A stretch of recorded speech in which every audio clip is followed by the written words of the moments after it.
who do I think that Beth would like? Who do I think Charles would like? Who do I think like Serafina would like?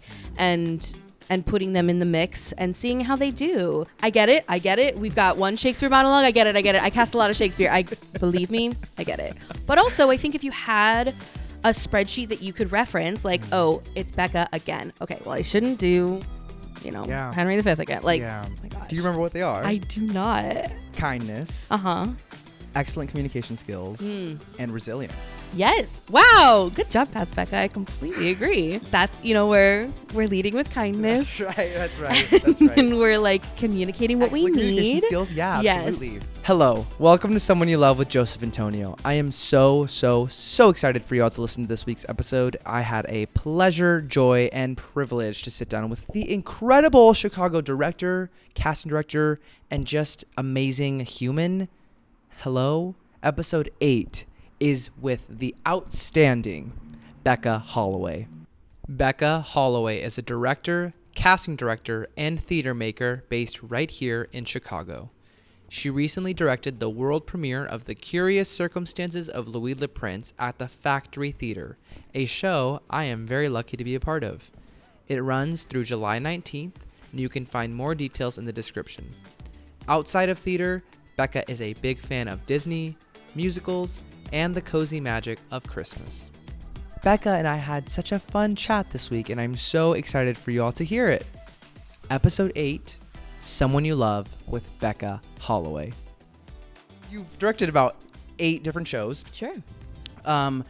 But we're really gonna dive in. I'm gonna dive in pretty far back because I want to know a little bit more about your experience directing The Truth of Christmas at Hastings College. Oh, what? Okay. Wow. Is that the first time you've ever directed? No, I directed in high school.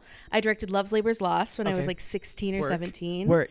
But Truth About Christmas, I think, was my third or fourth show I directed, because I did 2 in high school. Gotcha. And I did Winnie the Pooh Christmas Tale. Work. In college. Christmas seems to show you.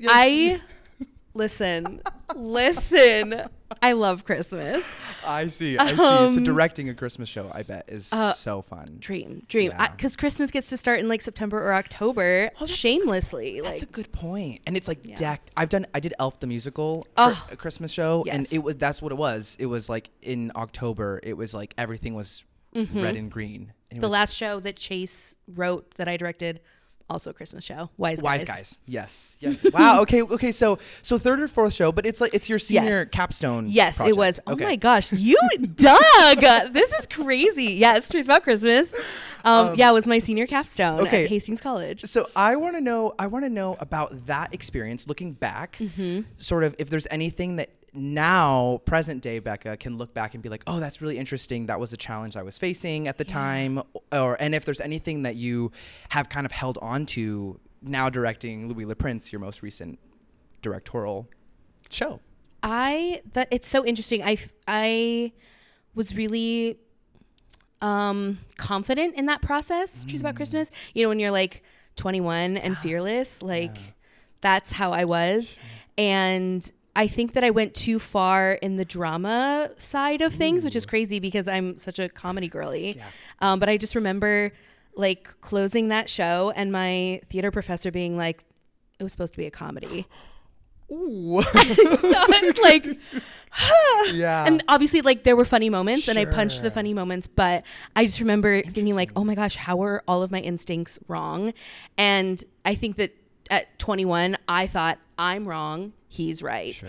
And now, some time later, Becca is saying I wasn't wrong because it was my story. It was like my version of that story. Yeah. And like the writer can only take you so far. Like the writer writes a script and I direct a play.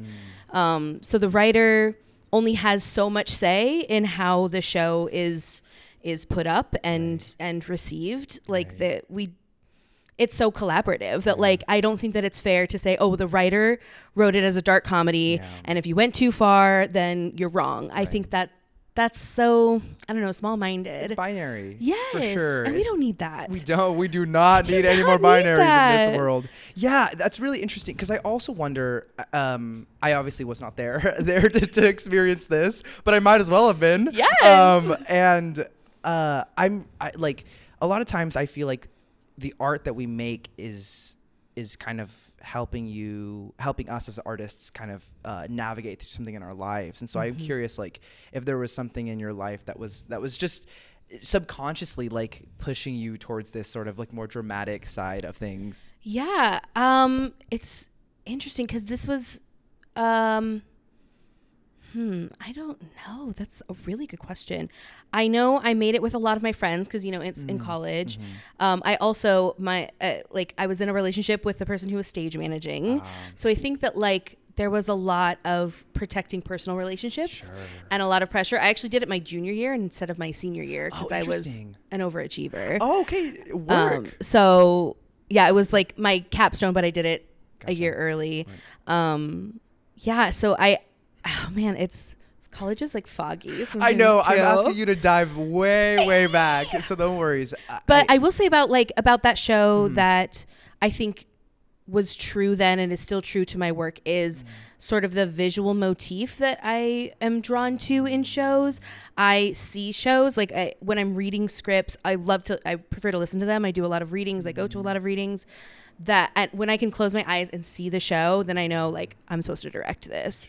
And that was something where when I was reading that script, I could see the show and I had like five characters were in it. It was 5 women. And I just had like pools of light, which as you've seen in Louis, like pools of isolated spots and hanging fabric, which I just did in Disaster. So it feels like things that were inherently me are still inherently me, even though I've grown as a director. Like the things that I had a certain number of years ago are still exist in me as an artist and a director. That's wonderful. I think that's what's so special about looking back, I feel, is being like, oh, interesting. Those creative like sort of ideas, sometimes they still exist, like they continue to go with you, which is really cool, and they follow you. I think that's what I love about like learning about artists and watching a lot of their work, because you do start to see a through line once you like look through and you actually start paying attention to like, oh, interesting, they tend to lean towards these things. Or sometimes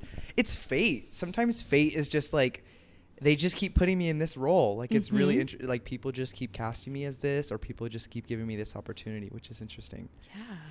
What about Christmas shows? So Christmas starts early. What else about Christmas shows like draw you? Like, because there's a specific type of audience that comes to Christmas shows. Totally. I've noticed like these holiday shows where like a lot more families show up. Like, is there any of that also draws you to Christmas, like production specifically? Yeah, I think it's so joyful. And what Chase and I really wanted to bring to Wise Guys a couple seasons ago was this sense of finding your purpose and also generosity. And I think that exists the most at the holiday season. And so I'm really drawn to that like kindness of spirit around that time of year. My favorite story of all time in the history of ever is A Christmas Carol. And a surprise to no one now. I just think that is the most perfect story, and I cry every time I read it, see it, like any experience I have with Christmas Carol. It's also so topical still. Yes. Still. How is it still relevant? Dickens? I don't know. Dickens did it because and also it's frustrating and also wonderful at the same time, because it's like those characters still exist in our day, and there's still Christmas Carol specifically. I was in A Christmas Carol at Milwaukee Rep, so I definitely like got to know a lot about that specific adaptation. But yeah, that was something that we even worked towards, was like, this is a story about a man and the change that he goes through in his life. And yeah, that is something that is still so relevant. Yeah. It's really beautiful. Yeah.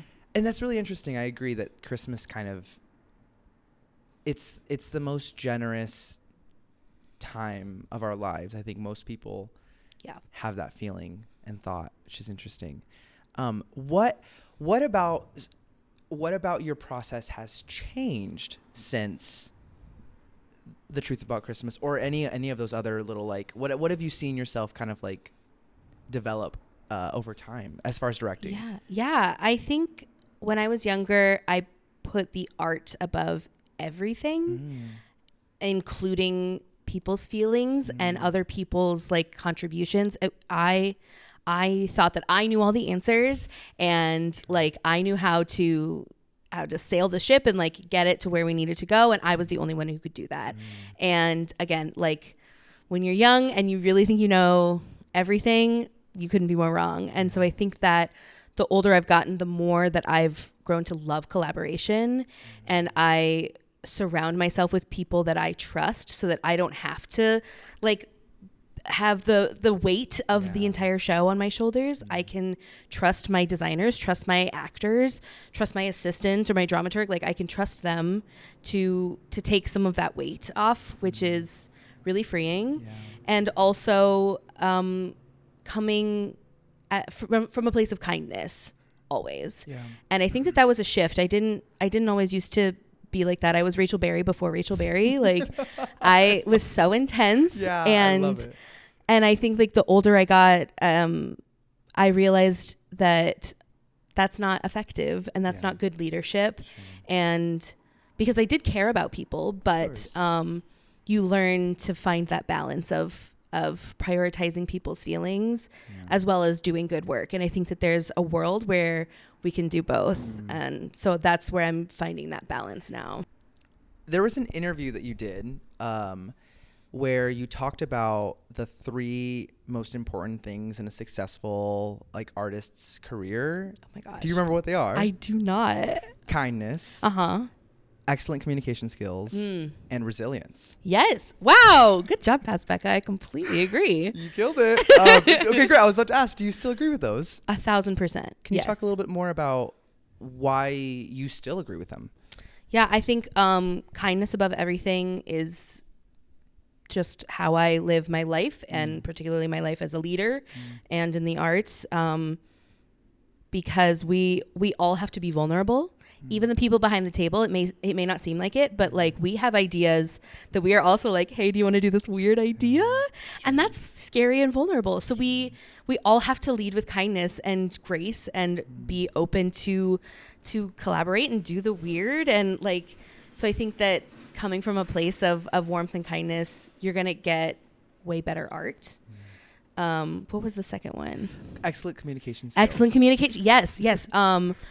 I think that so much can get lost in translation. And I, as a director, like have to be able to talk to all kinds of people, including like actors, and then actors who are different than other actors. Musical theater actors are oftentimes very different than straight play actors.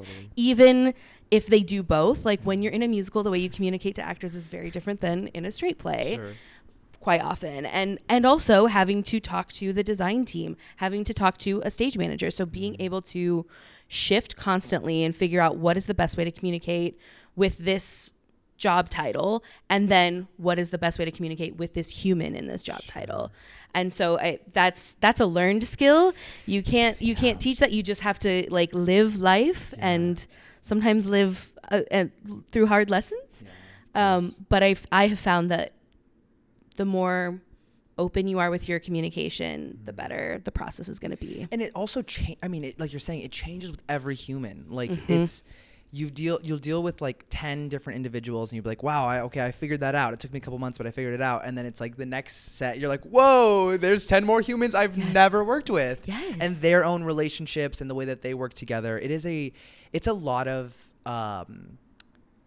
responsibility, specifically as a director, right? Because oftentimes we speaking as an actor, but also, I mean, as as anybody in the process, oftentimes it's like when we have a question, when something's going wrong, it's like the first person we look to is the director, you know? And so it's a big responsibility. I have to know the answer to like, I don't know, 100 questions a day, every day. And that's crazy. And sometimes the answer is, I don't know, but I'll find out. And that's great. But again, that's that communication of like, I have to be vulnerable, and kindness, right? I have to be vulnerable and say, I do not know this answer, but I will find out for you. Sure. That's the communication, right? So it's just like throughout the whole process, utilizing all of that. Sure. And then resilience. Resilience. Baby, this is a hard industry. It is hard. It's so hard. It doesn't matter how long you've been in it. You will, like, rejection is a part of it at every level. And I think that trusting in yourself and knowing what you were supposed to do will let you continue. And like, despite the rejections, despite the no's, like, you have to have trust in yourself to know, like, I'm supposed to do something, and maybe it's not this show. And there have been moments where I was sure I was supposed to do this show, and then I didn't, and something else came along, but you don't know that in the moment.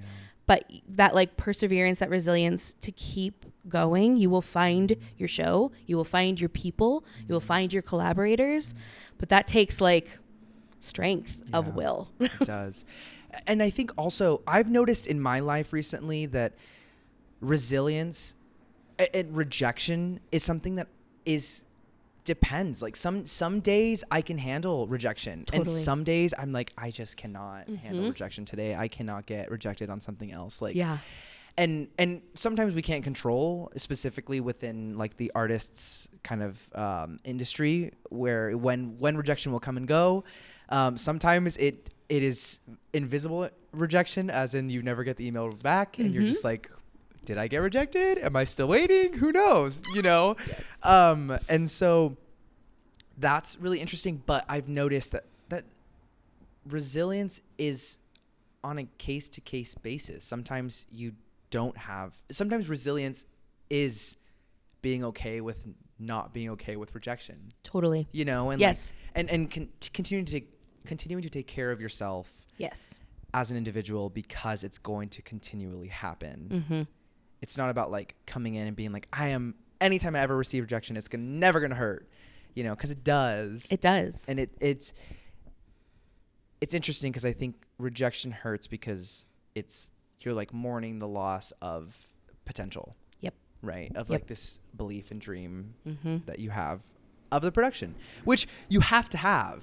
You can't not. That's the tricky bit, isn't it? Like, trying to protect yourself from rejection, coming into a space and being like, oh, I didn't read the play. Who cares? Right. You know, because then you're not a right fit for it anyway. Right. You know? Right. It's interesting. I'm really curious.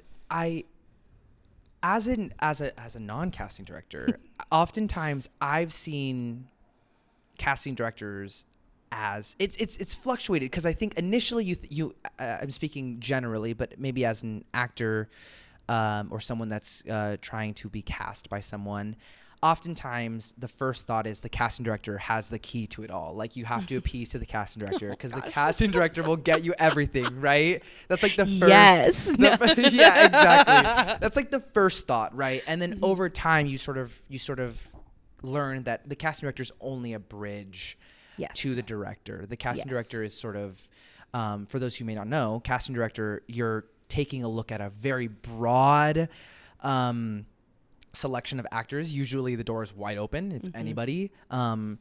They come through, they audition, depends obviously the how much time you have and your resources and things, but they audition, and then the casting director, out of those, kind of with the director's sort of vision, chooses a select smaller group, still a pretty extensive group, but sometimes a smaller group that they can take to the director. Yes. The director can make the choice, which was a change in my own journey, because it's again, you walk up into the room and you see the casting director sitting at the table, and you're like, oh my gosh, this is the, you know, the key to the city. Like, this person holds everything. Now, my curiosity is, with the latter sort of reality, then I kind of went into this thought of like, well, the casting director, how much does the casting director have creative license and liberty over? Because, and I'm sure it depends, but can you talk to me about like what people may not realize casting directors have creative liberty over? Yeah, I think in general it's calling in people. I think if the biggest control that casting directors have is, at least for me, I'm in a lot of rooms. So that means I see a lot of actors. And like we called you in for Louis Le Prince. Like, you didn't send your materials, but because I had seen you in other rooms, I was like, we need to call in Joey. And so that is me having creative control over like who the director is seeing. And Louis, it was me. Right. You're like, I think we should call this person. I love that idea. I love that idea. Good job, Becca. Thank you, Becca. Like, yeah. That's a rare situation. Sure. But yeah, it's typically like, who do I know in my sort of Rolodex of actors? I collect them. Who do I think that Beth would like? Who do I think Charles would like? Who do I think like Serafina would like? And putting them in the mix and seeing how they do. But I think it's because I've been casting for so many years and because I'm in so many rooms, that's my biggest pull in the room. Sure. Like, I've worked with this person, or they've auditioned for me 5 times and they're great every time, or, you know, that's the biggest part. But at the end of the day, yeah, I can't get you the job. Right. You get you the job. Right. Work. I mean, and also there's so many variables in that process, but a lot of times what it is instead is like, I can get you through the door. Yes. Like, I can help you get into the room. Yes. I love getting people into the room, into the door. Like, yeah. Yes. And I also think it's an important distinction, because I think someone who's listening might think, oh, well, great, let me go like BFF with every casting director I know. I think something that's really interesting and something that I learned in my schooling at PCPA was, it's not about getting onto everyone's list. It's about getting onto, like, it's not about getting onto a bunch of people's lists a little bit. It's about getting into a few people's lists, like a lot. Yeah. Like, them being like, I know who to call. Right. Because it's again, that's trying to take control of a situation of like, I'm just going to go like schmooze up every casting director, every person who has power in order to get myself, you know, because that's what you think. The odds are one of them is going to like me. But oftentimes it's just not sustainable. Yes. You know? And I think the best way to have control over a situation is to start having a spreadsheet where you are writing down like the auditions that you're doing. Who is the director? Who is the casting director? Did you get called back? Did you get called in? Like all of those details, because then you would see like, oh, actually, I have auditioned for Becca 2 other times. And so she's seen me do this. And then including that in that email, like, the last time you saw me, I did this piece for this show, would love to come in and do this again. Like something like that shows that you are aware of the networking part of the business, because that's truly a part of it. But also that, like, I'm not seeing the same monologue from you 4 times. Yeah. Because that's part of it, where I'm like, oh, okay, I get it. We've got 1 Shakespeare monologue. I get it. I cast a lot of Shakespeare. Believe me, I get it. But also, I think if you had a spreadsheet that you could reference, like, oh, it's Becca again. Okay, well, I shouldn't do, you know, Henry V again. Like, whatever. Yeah, because I also think using a monologue consistently over a long period of time, like, it does get stale, I think, just as humans, right? And so that's something you may not be totally aware of. And, you know, as someone who's sitting as a casting director might be like, well, I keep seeing the same monologue and it's not getting any better. You know what I mean? Because there's not that room of like, let's learn something new. Let's try something different. Let's read a new play. Right. I think that's a very great piece of advice for an actor who's like seeking control in their life, you know, as an artist. Because when in doubt, make a spreadsheet. Let me tell you. I love it. Color code it, babe. Color code Get it ready. Oh, yeah. Yes. I actually have a spreadsheet, an audition spreadsheet. And that was something that we got taught in school. And the thing is, when I got Louis Le Prince, I was like, That's so because I was reached out to, and so I knew that I was like I had done something. Obviously, I assumed it was Kitty James, but that was the thing. I went back to my spreadsheet and I was like, okay, well, what have I auditioned for before with the Factory Theater? Skipped right over. I think it was Kairos. Is that how you pronounce it? Yeah. I skipped right over it. I was like, but I wonder if I go back. I'm like, I wonder if your name must be on Kairos, Probably. right? Yeah. Oh, yeah. I mean, right, because I cast it. Because you cast it. Yeah. So that would have been something that would have been like, ding, ding, ding, you know? And so it's those little things that those little information is just so valuable. Like just knowing more, yes. being more aware. Yes. And not in a schmoozy way, but in a way that like you kind of have an idea of how to frame yourself.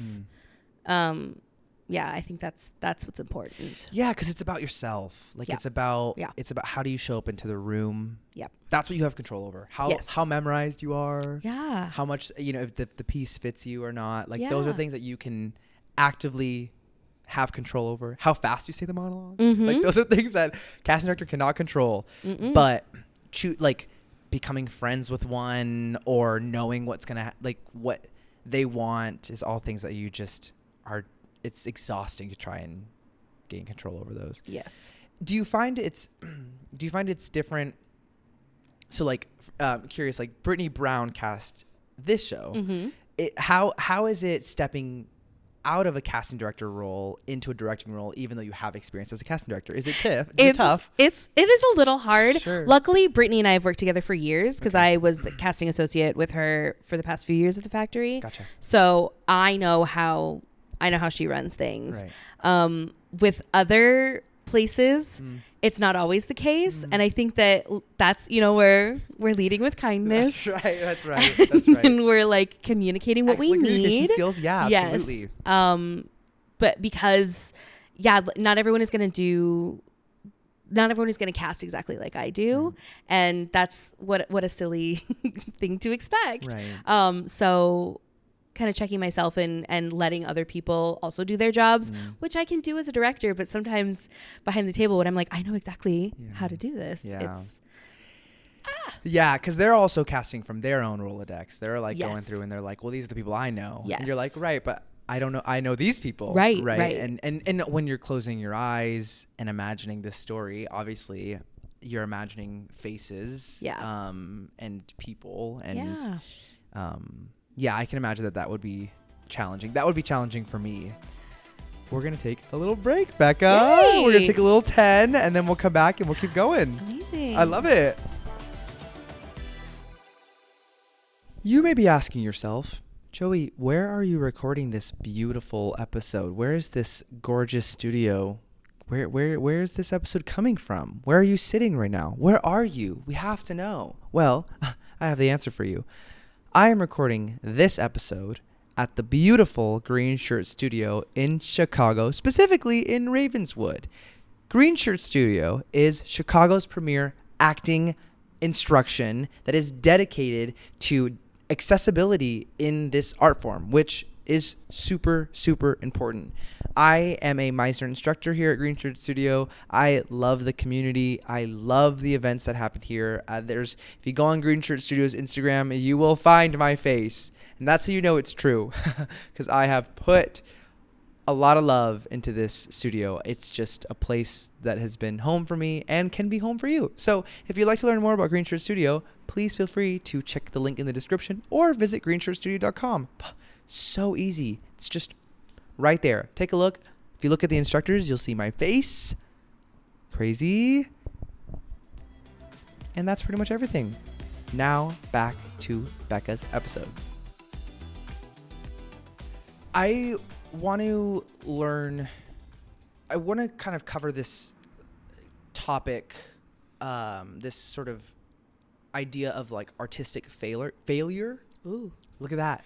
Failed right there. Done, did it. You're so brave. Keep the struggle. Artistic failure and kind of how important it is in our career, how challenging it is, how vulnerable it is. So the way I sort of want to kind of learn more is I'm curious if you have any thoughts on your process being met with artistic failure in your own eyes, or maybe in the eyes of others, and how you've sort of dealt with artistic failure when you've seen it in your life. And we'll start there. Yeah. Gosh, I'm sure it's important. It feels inevitable. Sure. So it's something that I feel like you have to embrace.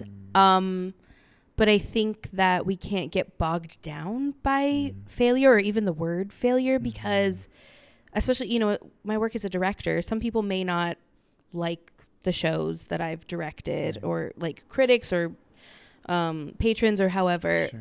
But that doesn't mean that it was a failure. It just means that like it wasn't successful in that way, but it also could have meant that I had a great relationship with this stage manager or with this writer, or like, I think that failures can feel massive, but if you scale them, I don't know, with perspective, that you can find that like maybe it wasn't such a failure. Even when you have like those personal flaws where you're like, oof, I did not handle that well. That's a lesson learned. So that's a success. Do you think that artistic failure, do you think the stakes are higher maybe in this current age with social media and the amount of content being created? Do you think there's a change, or do you think that it's just different? Do you think there's more, or do you think it's I don't know what I'm asking. I get you. I think it's both. I think it is different, and I do think it's more because people have access to so much more. You know, if you think of like 30 years ago, it was maybe further back, 40 years ago, you know, you read reviews in the Tribune and the New York Times, and like people weren't reviewing Storefront. And now everyone can review these teeny tiny itty bitty storefront shows.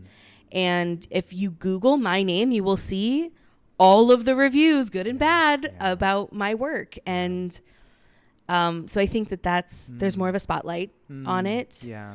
But I think that kind of goes back to the resilience thing, right? Like, despite what some things may have transpired, like you got to keep moving. You can't dwell in that, but also reframe of what did I learn from that experience, that failure, and how can I reframe it so that it doesn't just like sit in the back of my mind as a failure. Yeah. And I think that takes time too.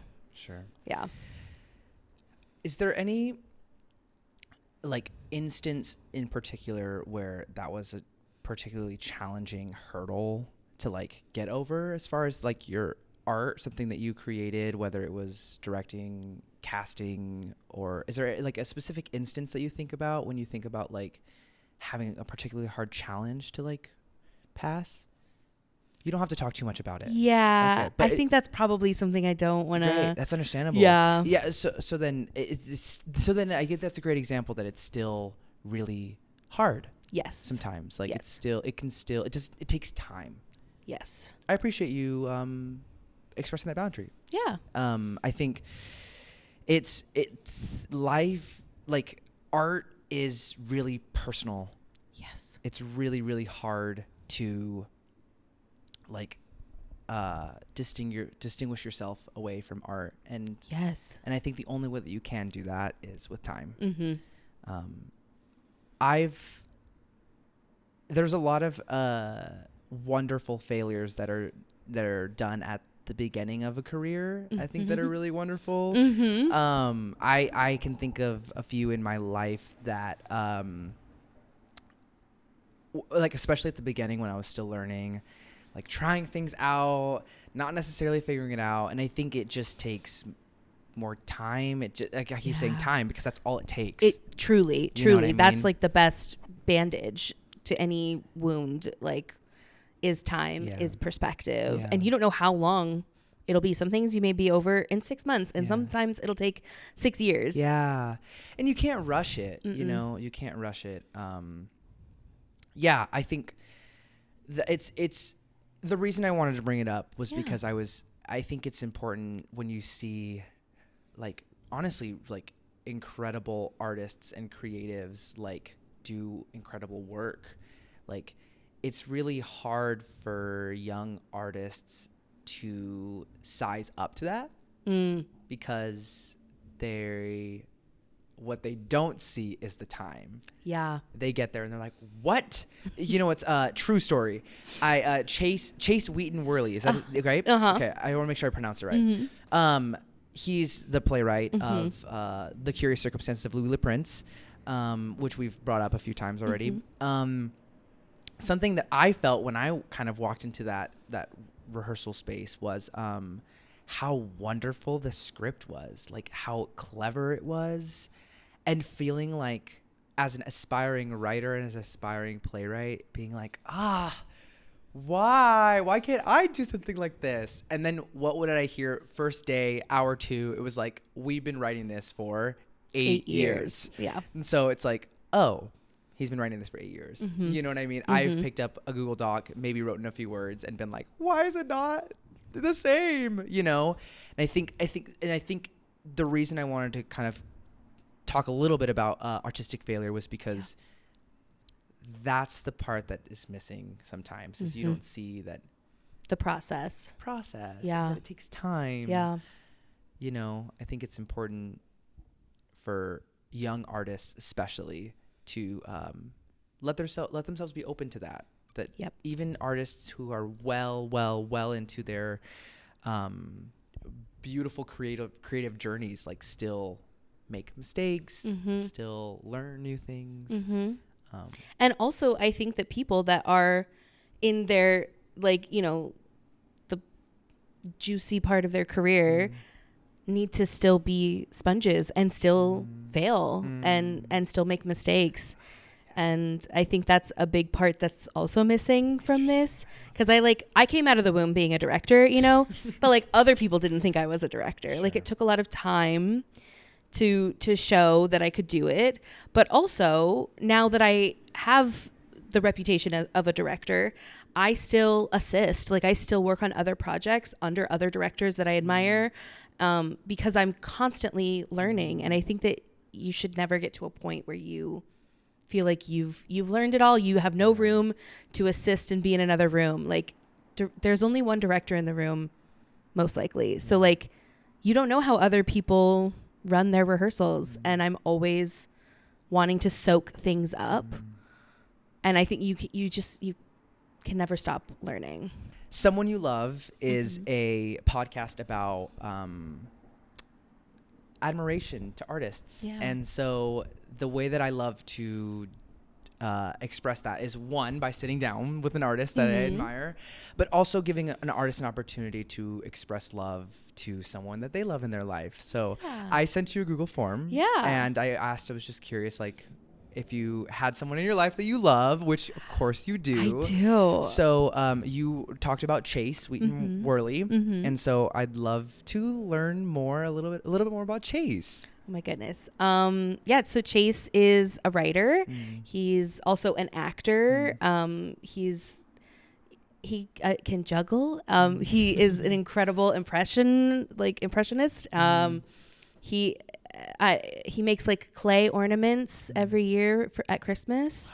Wow. He is also my husband. Also your husband, obviously. Well, I guess that's obvious to us, right? Yes. Yeah. But yeah, so he is my most frequent collaborator. And I think that Chase is like the smartest person that I've ever met.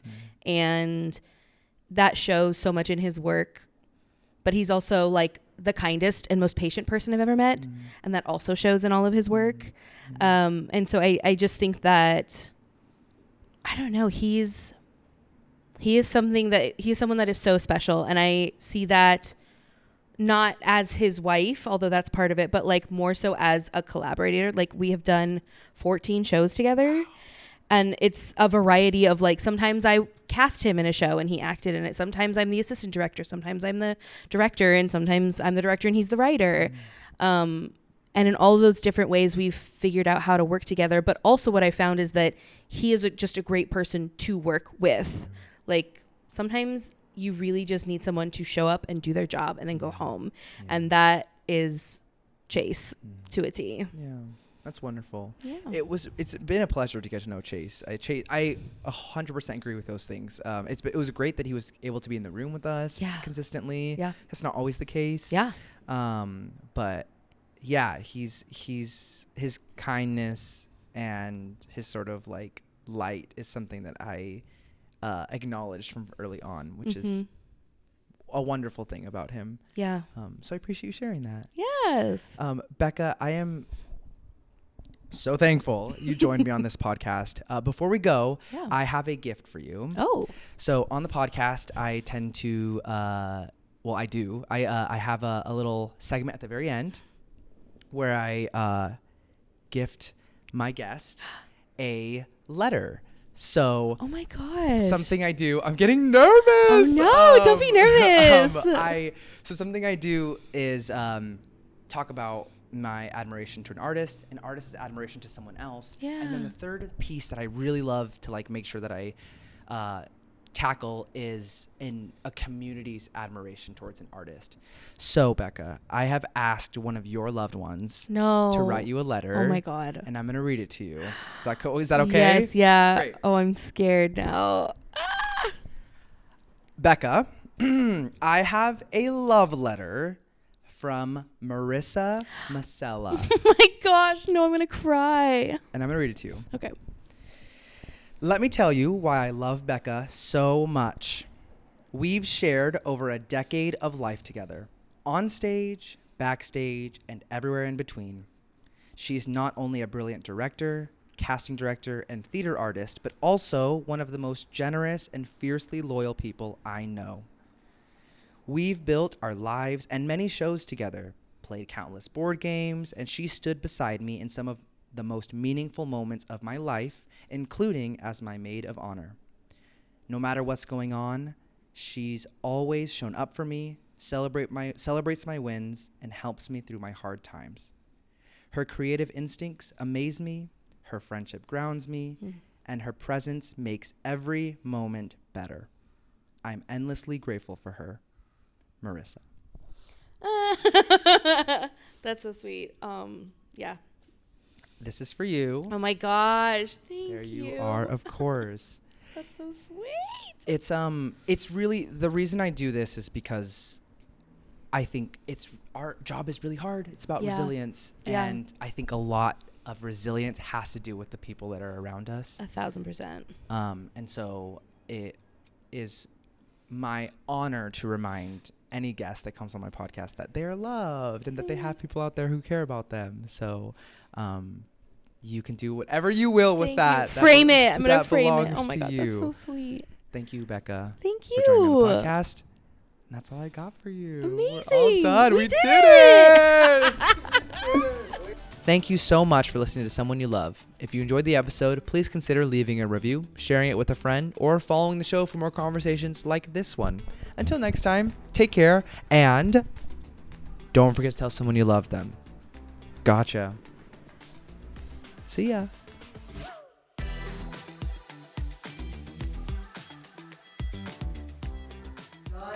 For real. Oh my God, that's so sweet. I literally did cry. I was really happy that I got to reach out to Marissa. Yeah, how did you know to reach out to me? I mean, I guess that she's on my all of my socials. Yeah, she was someone that I just, as I was doing research. I know, crazy. How did you find the Hastings College stuff? How did I get to that? That's crazy. It's honestly. Was it Google? Like it would. It's just but it's just one thing after another. As I do the podcast, it's usually just about like following trails, and honestly, just out of curiosity, it's like interesting. Sometimes something's brought up, and when it's brought up, you're like, great, let me like follow that